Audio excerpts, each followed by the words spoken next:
আসসালামু আলাইকুম রহমতুল্লাহ। জনতার খবর চ্যানেল হতে কিছু কথা বলার জন্য একটি ভিডিও বানাতে বসলাম। বিষয়টা হলো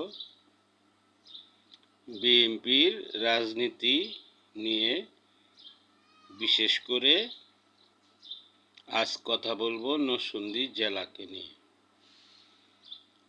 যেমন নরসিংদী জেলায়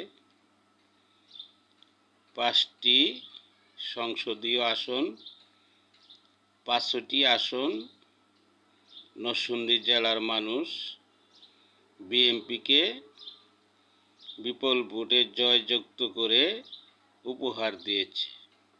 কিন্তু সেখানে মন্ত্রী পেয়েছে একজন, কিন্তু প্রাপ্য ছিল মিনিমাম 3 জন। যেমন নরসিংদী সদরের খায়রুল কবির খোকন অন্যতম মন্ত্রী পাওয়ার যোগ্য, এবং বসিয়ান নেতা সিনিয়র মঈন খান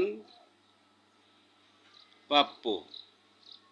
এই নিয়ে 3টি মন্ত্রিত্ব পাওয়ার যোগ্যতা রাখে নরসিংদীবাসী।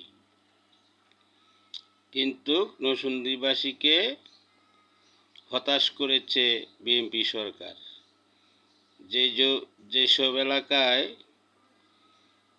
পাশই করে নাই, সেই সব এলাকার নেতাদেরকে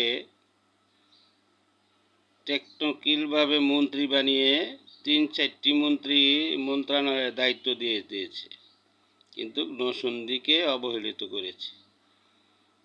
এটা ঠিক হয় নাই। আশা করি এইটি সরকার বিবেচনায় নেবে। আসসালামু আলাইকুম ওয়া রাহমাতুল্লাহ।